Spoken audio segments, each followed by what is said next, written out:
അരുവിമർദ്ദനം എന്നുള്ളത് കൃത്യമായിട്ട് പ്രൊനൗൺസ് ചെയ്യാൻ അരുവിമർദ്ദനം അതിനെക്കുറിച്ച് നമ്മൾ നേരത്തെ സംസാരിച്ചിട്ടുള്ളത് കൊണ്ട് നിങ്ങളത് ശ്രദ്ധിക്കുകയും ആ പാട്ടിൽ അത് കറക്റ്റായിട്ട് കൊണ്ടുവരികയൊക്കെ ചെയ്തപ്പോൾ കുഴപ്പമില്ല, ഇവർ ഒബ്സർവ് ചെയ്യുന്നുണ്ട്, ഇവരത് കറക്റ്റായിട്ട് എക്സിക്യൂട്ട് ചെയ്യാൻ ശ്രമിക്കുന്നുണ്ടെന്ന് കണ്ടപ്പോൾ ഒരു സന്തോഷം തോന്നി. അത് രസമുള്ള പരിപാടിയായിരുന്നു. തീർച്ചയായിട്ടും. ഈ നങ്ങേലി ജസ്റ്റ് ഒന്ന് പാടിയിട്ട് നോക്കാം.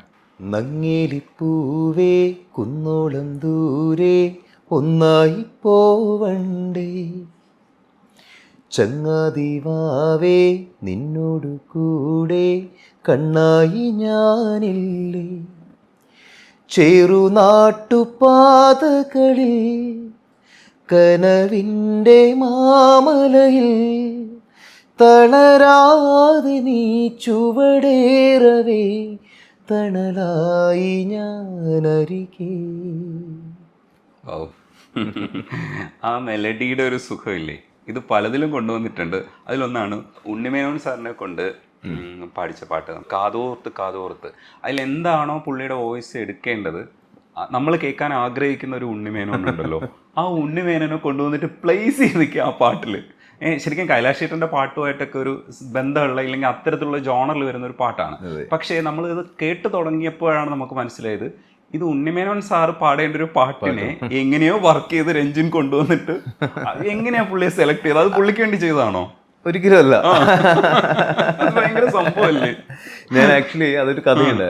കർണൻ നെപ്പോളിയൻ ഭഗത് സിംഗ് എന്ന് പറഞ്ഞ സിനിമയ്ക്ക് റൊമാൻറ്റിക് സോങ്, ജസ്റ്റ് നല്ലൊരു കേൾവി സുഖമുള്ള ഓഡിയൻസിന് രസിക്കുന്ന ഒരു നല്ലൊരു റൊമാൻറ്റിക് സോങ്, കൂടുതൽ ലോജിക്കും കൂടുതൽ കാര്യങ്ങളൊന്നുമില്ല, റൊമാൻറ്റിക് സോങ്, കേൾക്കാൻ സുഖമുള്ള റൊമാൻറ്റിക് സോങ്, അത്ര മാത്രമാണ് ഡയറക്ടറുടെ സജഷൻ ഉണ്ടായിരുന്നു, ഡയറക്ടറുടെയും ടീമിൻ്റെയും. അപ്പം ഞാൻ ഉണ്ടാക്കിയ പാട്ടായിരുന്നു എന്തിനാണ് എൻ്റെ ചെന്താമരേ നിന്റെ അങ്ങനൊരു പാട്ടാണ് ഞാൻ ഉണ്ടാക്കിയത്. അത് ഓൾറെഡി ഉണ്ട് ആ പാട്ടിൽ, ആ പടത്തിലുണ്ട്, ഞാൻ തന്നെ അത് പാടിയത്. അപ്പോൾ ആ പാട്ട് എല്ലാവരും അപ്രൂവ് ചെയ്തു, എല്ലാം കഴിഞ്ഞു, എല്ലാവരും ഹാപ്പി ആയിട്ട് ഇങ്ങനെ പോയി. ഷൂട്ടിനൊരു 2 ദിവസം മുന്നേ പ്രോഗ്രാമിൻ്റെ ഒരു കാര്യത്തിനായിട്ട് ഞാൻ ദുബായിലേക്ക് പോയ സമയത്ത് എല്ലാവർക്കും ഒരു കൺഫ്യൂഷൻ, ഈ സോങ് അല്ല വേണ്ടത്, വേറൊരു സോങ്ങാണ് വേണ്ടത്, നമുക്ക് കുറച്ചും കൂടെ ഒരു ഗൂസ് ബംസ്, പ്രണയത്തിൻ്റെതായ കുറച്ചും കൂടെ നൈർമല്യം. കാരണം എന്തിനാണ് എൻ്റെ ചെന്താമരയിൽ കുറച്ച് കളിയാക്കലും കാമുകൻ കാമുകിയുടെ പുറകെ നടക്കുന്ന ഒരു സ്വഭാവം ആ പാട്ടിനുണ്ട്. അപ്പോൾ അതല്ലാതെ വേറൊരു ക്യാരക്ടറാണ് ഈ പാട്ടിന് വേണ്ടതെന്ന് പറഞ്ഞിട്ട് എന്നെ ഒന്ന് കൺഫ്യൂസ് ചെയ്തു ആക്ച്വലി. കാരണം എല്ലാം ഓക്കെ ആയിട്ട് ഞാൻ ദുബായിക്ക് സമാധാനത്തോടെ പോയ ആളാണ്. അപ്പോൾ അവിടെ വെച്ചിട്ടൊന്ന് എന്നെ ഒന്ന് ഫ്ലിപ്പാക്കി. അപ്പം ഞാൻ തീരുമാനിച്ചു, ഓക്കെ അങ്ങനെയാണെങ്കിൽ കൊടുക്കാം, ഒരു പാട്ടും കൂടെ കൊടുക്കാമെന്ന് പറഞ്ഞു. എൻ്റെ കയ്യിൽ സിസ്റ്റം ഉണ്ടായിരുന്നു. അപ്പോൾ ഞാൻ അവിടെ ഇരുന്നിട്ട് ഹോട്ടൽ റൂമിൽ ഇരുന്നിട്ട് ഒരു ഹാഫ് ഡേ കൊണ്ട് കമ്പോസ് ചെയ്ത ഒരു ട്യൂണാണ് കാതോർത്ത് കാതോർത്ത് ഞാൻ ഇറങ്ങി. അപ്പോൾ ആ സമയത്ത് എൻ്റെ ഉള്ളിലുണ്ടായിരുന്ന ശബ്ദം കുറച്ച് തിന്നായിട്ടുള്ള ശബ്ദമായിരുന്നു, കാർത്തിക് കൈൻഡ് ഓഫ് വളരെ സോഫ്റ്റ് ആയിട്ടുള്ള ഒരു വോയിസ് ആയിരിക്കണം എന്നുള്ള ചിന്തയിലായിരുന്നു ഞാൻ ആ പാട്ട് കമ്പോസ് ചെയ്തത്. അല്ലെങ്കിൽ ഹരിശങ്കറിനെ പോലത്തെ ഗായകൻ ഒക്കെയാണ് പാട്ടുണ്ടെന്നായിരുന്നു എൻ്റെ ചിന്തയിലുണ്ടായിരുന്നത്. പിന്നെ ഇങ്ങനെ ആലോചിച്ചാൽ അത് വന്നു കഴിഞ്ഞാൽ it will be A normal one, definitely it will be A normal one. അപ്പോൾ അതല്ലാതെ ആരാണെന്ന് ആലോചിക്കും. പിന്നെ നിങ്ങളെപ്പോലെ തന്നെ ഞാനും കാത്തിരിക്കുന്ന ഒരു ശബ്ദമാണ് ഉണ്ണിച്ചേട്ടൻ്റെ ശബ്ദം കേൾക്കുക എന്നുള്ളത്. അപ്പോൾ ഉണ്ണിച്ചേട്ടനെ അപ്രോച്ച് ചെയ്തു, ഉണ്ണിച്ചേട്ടൻ്റെ വീട്ടിൽ പോയി, അദ്ദേഹം പാട്ട് കേട്ടു. ഉണ്ണിച്ചേട്ടൻ്റെയൊക്കെ ഒരു ഡിസിപ്ലിൻ എന്ന് പറഞ്ഞാൽ വേറെ ലെവൽ ഡിസിപ്ലിനാണ്. കാരണം പാട്ട് കേട്ടു, പാട്ട് വാങ്ങിച്ചു, പുള്ളി പാട്ട് പഠിച്ചിട്ട് ഉണ്ണിച്ചേട്ടൻ ഒറ്റ അടിക്കേ പാടാൻ പറ്റുള്ളൂ. ഞാൻ റെക്കോർഡിങ്ങിന് പോയി ഇരിക്കുമ്പോൾ ഞാൻ വിചാരിച്ചു, ഓക്കെ ഉണ്ണിച്ചേട്ടൻ പറയാറുണ്ട് ചിലപ്പോൾ നമുക്കിങ്ങനെ കട്ട് ചെയ്തൊക്കെ എടുക്കാമെന്നൊക്കെ പറയും. പക്ഷെ പറച്ചിൽ മാത്രമേ ഉള്ളൂ, പുള്ളി ചെയ്യില്ല. പുള്ളി ഫസ്റ്റ് തൊട്ടിട്ടില്ല എൻ്റെ ഒറ്റ പോക്കാണ്. ചിലപ്പോൾ ആ ഒരു BGM സമയത്ത് റെസ്റ്റ് എടുത്തു, അല്ലെങ്കിൽ പഴയ പോലെ തന്നെ ഒറ്റ പോക്കാണ്. എന്നിട്ട് ഞാൻ പറഞ്ഞു, ഉണ്ണിച്ചേട്ടൻ നമുക്ക് പല്ലവി ഒന്നും കൂടെ ഇന്ന ഭാഗം വൃത്തിയാക്കിയാലോ ചെയ്യാലോ എന്ന് പറയും. ഫസ്റ്റ് തൊട്ട് വീണ്ടും ഫുൾ പാടും. അതെ, കാരണം രണ്ടാമത്തെ ടേക്കിൽ പോകുമ്പോൾ അനുപല്ലവിൽ എന്തെങ്കിലും കിട്ടിയാലോ, ചരണത്തിൽ എന്തെങ്കിലും കിട്ടിയാലോ എന്നാണ് പുള്ളിയുടെ തോട്ട്. അത്രയും ഡെഡിക്കേഷനുള്ള സീനിയേഴ്സാണ്. ഉണ്ണിച്ചേട്ടൻ്റെ കൂടെയൊക്കെ നല്ലൊരു എക്സ്പീരിയൻസ് ആണ്. അതിൻ്റെ റിസൾട്ടാണ് കാതോർത്ത്. ഇന്നും നമ്മൾ ഈ ഞാൻ എന്നും പറയാറുണ്ട്, കർണൻ നെപ്പോളിയൻ ഭഗത് സിംഗ് ഒരുപാട് ചർച്ച ചെയ്യപ്പെട്ട സിനിമയോ ഇപ്പോഴും OTT എന്താ വരാത്തെന്ന് ആൾക്കാർ നമ്മളൊരു പോസ്റ്റ് ഇടുമ്പോൾ പോലും എൻ്റെ താഴെ വന്ന് ചോദിക്കാറുണ്ട്, എന്നാണ് OTT ആ സിനിമ വരാത്തത്. OTT പോലും ഇപ്പം ഇല്ല ആ സിനിമ. പക്ഷെ ഒരുപാട് പേർക്ക് ആ പടത്തിനോട് ഒരു കണക്റ്റ് പാട്ടുകളിലൂടെ കിട്ടിയിട്ടുണ്ടെന്നുള്ളതാണ്. അപ്പോൾ അതിൽ ഉണ്ണിച്ചേട്ടൻ്റെ ശബ്ദമൊക്കെ വലിയൊരു ഫാക്ടറായിട്ട് മാറിയിട്ടുണ്ട്. ആ പാട്ടിൽ ഒരുപാട് ചേഞ്ച് ഓവേഴ്സ് ഉണ്ട്. അപ്പോൾ ലെജൻസിൻ്റെ ചില പാട്ടുകളിലൊക്കെ കാണുന്ന ചേഞ്ച് ഓവേഴ്സ് ഒക്കെ ഇതിനകത്തുണ്ട്. അപ്പോൾ ഞാൻ ആലോചിക്കുന്നായിരുന്നു, രഞ്ജിൻ എങ്ങനെയായിരിക്കും ഈ ഡിസിഷൻ എടുത്തത്? ഇവിടെ ഇങ്ങനെ ഹൈപ്പ് കൊടുത്ത് കയറ്റിയിട്ട് ഇറക്കാമെന്നൊക്കെയുള്ള അത് ഡിസിഷൻ ഡിസിഷൻ ഇത് എല്ലാം ഓട്ടോമാറ്റിക്കലി സംഭവിക്കുന്നതാണ് ചേട്ടാ. ഞാൻ ഇന്നേ വരെ ഡിസിഷൻ എടുക്കാൻ വേണ്ടി ഇരുന്നിട്ടില്ല. ഒരു പാട്ടിനും ഇന്ന ഡിസിഷൻ, ഇന്ന പാട്ടിൽ ഹൈപ്പിൽ പോയിട്ട് ഇവിടെ വരണം എന്നൊന്നും ചിന്തിക്കില്ല. It's all coming automatically. By ഡിഫോൾട്ടായിട്ട് എൻ്റെ തലയിലുള്ള മ്യൂസിക് മാത്രമേ എൻ്റെ സിനിമയിൽ കൂടെ വന്നിട്ടുള്ളൂ. ക്രിയേറ്റ് ചെയ്യാൻ വേണ്ടി ഇരുന്നിട്ടുണ്ടാവില്ല. അങ്ങനെ ഇരിക്കാൻ എനിക്ക് താല്പര്യവുമില്ല. ഈ അടുത്ത കാലത്ത് ക്യൂൻ എലിസബത്തിലെ പൂക്കളെ വാനിലെ പനിനീർ പൂവുകളെ പകലിൻ നോവുകളെ എന്ന് പറയുന്ന ശിവചേട്ടൻ്റെ വരികളുണ്ട്. ആ വരികൾ നല്ല രസമായിട്ട് ഹരിശങ്കറാണ് പാടിയത്, രസമായിട്ട് വന്നിട്ടുണ്ട്. അപ്പം ഈ മെലഡി മരിച്ചു എന്നൊക്കെ പറയുന്നില്ലേ, ഒന്നുമില്ല, ഇതൊക്കെ ഇപ്പോഴും എക്സിസ്റ്റ് ചെയ്യുന്നുണ്ട്. പടം ഹിറ്റാവാത്തതുകൊണ്ട് ഈ പാട്ട് ആഘോഷിക്കപ്പെടുന്നില്ല എന്നുള്ളതാണ്. അപ്പം ഞാൻ ചോദിച്ചു എന്ത് രസമുള്ളൊരു പാട്ടാണ്. ഞാൻ ഈ പറയുന്ന പോലെ പാട്ടിനെ ഭയങ്കരമായിട്ട് സ്നേഹിച്ച് നടക്കുന്ന ഒരാളല്ല, പക്ഷെ ഒബ്സർവ് ചെയ്യുമ്പോൾ നമ്മൾ കേൾക്കുമ്പോൾ ഇത് കൊള്ളാലോ എന്ന് പറയുന്ന സാധനമില്ലേ, അത് രസമുള്ളൊരു പാട്ടായിരുന്നു കേട്ടോ, എന്നിട്ടും അത് ഹിറ്റാവാതെ പോയെന്നുള്ളത്. പക്ഷെ അത് പറയുമ്പോൾ എനിക്ക് സന്തോഷം. അറ്റ്ലീസ്റ്റ് അത് പിക്ക് ചെയ്ത് ആ പാട്ടിനെ കുറിച്ച് എടുത്ത് ചേട്ടൻ പറയുന്നു എന്ന് പറയുന്നതിൽ എനിക്ക് ഒരുപാട് സന്തോഷം. കാരണം ആ ഒരു ക്രിയേഷനും വേസ്റ്റ് ആവില്ല എന്നുള്ളതിന്റെ തെളിവാണ് ഇപ്പൊ നമ്മൾ ആ പാട്ടിനെ കുറിച്ച് സംസാരിക്കുന്നത്. അപ്പോൾ ഞാൻ ഇത്ര മാത്രമേ ഞാൻ ആഗ്രഹിക്കുന്നുള്ളൂ.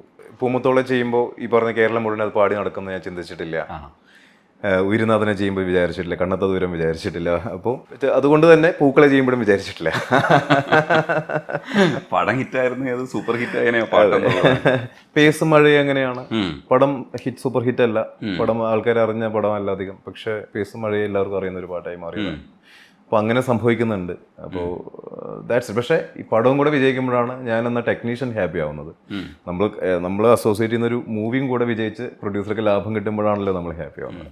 ഈ BGMലേക്ക് പോകുന്നതിന് മുമ്പ് പൂമുത്തോളെ കേൾക്കണം. പൂമുത്തോളെ കേൾക്കുമ്പോൾ അതിന് മുമ്പ് എനിക്ക് പറയാനുള്ളത്, സീ മലയാളത്തിലാണ് രഞ്ജിൻ പോയിട്ട് അവിടെ പാടുന്ന സമയത്ത് കണ്ടസ്റ്റൻസ് ഒക്കെ സരിഗമപായുടെ കണ്ടസ്റ്റൻസ് ഒക്കെ കരയുന്നുണ്ടായിരുന്നു. ഇത് ഞാൻ കാണുമ്പോൾ എൻ്റെ കണ്ണിലും നനവ് വന്നു.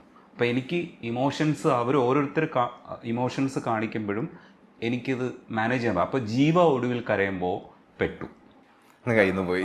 രഞ്ജിൻ അതിനകത്തൊന്നും വലിയ കുഴപ്പമില്ലാതെ നിൽക്കുന്നുണ്ട്, രഞ്ജിൻ പറയുന്നുണ്ട്. പക്ഷെ രഞ്ജിൻ്റെ പറച്ചിലാണ് ഇവരെയൊക്കെ കരയിക്കുന്നത് എന്നുള്ളതാണ് സത്യം. ജസ്റ്റ് നമ്മൾ റിയാലിറ്റി ഷെയർ ചെയ്തു. അത് നമ്മൾ ഈ പറഞ്ഞ പോലെ പ്ലാൻ ചെയ്ത് പറഞ്ഞൊരു കാര്യമൊന്നുമല്ല. അത് ആ സമയത്ത് അമ്മയുടെ ഓർമ്മകളാണ്. അതെ, അമ്മയുടെ ഓർമ്മകൾ ഉള്ള സമയത്ത്, അല്ലെങ്കിൽ അമ്മ വേർപിരിഞ്ഞ സമയത്ത് ചെയ്യേണ്ട വന്ന പാട്ടാണ്. അപ്പൊ ഡെഫിനറ്റ്ലി അമ്മ ഇസ് ദേർ. നോ, അതിൽ എപ്പോഴും ഉണ്ട്.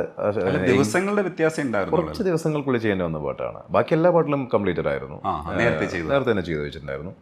അമ്മക്ക് അത് കേൾക്കാൻ പറ്റിയിട്ടില്ല. ഈ പാട്ടല്ല, ബാക്കി ഒന്നും കേട്ടില്ല. അമ്മ ബാക്കി പാട്ടുള്ള സ്ക്രാച്ചുകൾ കേട്ടിട്ടുണ്ടാവുമായിരിക്കും. കാരണം ഇതിൻ്റെയൊക്കെ ഫൈനൽ ഞാൻ ചെയ്തത് അമ്മ മരിച്ച ശേഷമുള്ള ഒരു 20-25 ഡേയ്സിലാണ്. ബാക്കി എല്ലാ പാട്ടിൻ്റെയും ഫൈനൽ ഞാൻ പാടിച്ചിട്ടുണ്ടാവും. എല്ലാ പാട്ടുകളും ജോസഫിലെ എല്ലാ പാട്ടിലും പാടിച്ചത് അമ്മ പോയ ശേഷമാണ്. പക്ഷെ ഞാൻ പാടിയ വേർഷൻസ് അമ്മ കേട്ടിട്ടുണ്ടാവും. അമ്മ കേട്ടിട്ടുണ്ട്, സ്ക്രാച്ച് വേർഷൻസ് കേട്ടിട്ടുണ്ടാവും, അത്രേ ഉള്ളൂ. അല്ലാതെ അതും അങ്ങനെ ടു മച്ച് അതിലേക്ക് ഞാൻ ചിലപ്പോൾ ഫൈനലായിട്ട് കേൾപ്പിക്കാമെന്ന് ഞാൻ തന്നെ വിചാരിച്ചിട്ടുണ്ടാവും. അങ്ങനെ കംപ്ലീറ്റ്ലി കേൾക്കാൻ പറ്റിയിട്ടില്ല. പൂമുത്തോളെ നീയെരിഞ്ഞ വഴിയിൽ ഞാൻ മഴയായി പെയ്തടി, ആരീരാരം ഇടറല്ലേ മണിമുത്തേ കൺമണി, മാറത്തൂറക്കാനിന്നോളം തണലെല്ലാം വെയിലായി കൊണ്ടടി, മാനത്തോളം മഴവില്ലായി വളരേണം മെന്മണി, ആഴിത്തീരമാല പോലെ കാത്തു നിന്നേൽക്കാൻ, പീലിച്ചേറു തൂവൽ വീശിക്കാറ്റിലാടി നീങ്ങാം, കനിയേ നീയൻ കനവിതളായി നീവാ, നിധിയേ മടിയിൽ പുതുമലരായി വാവാ.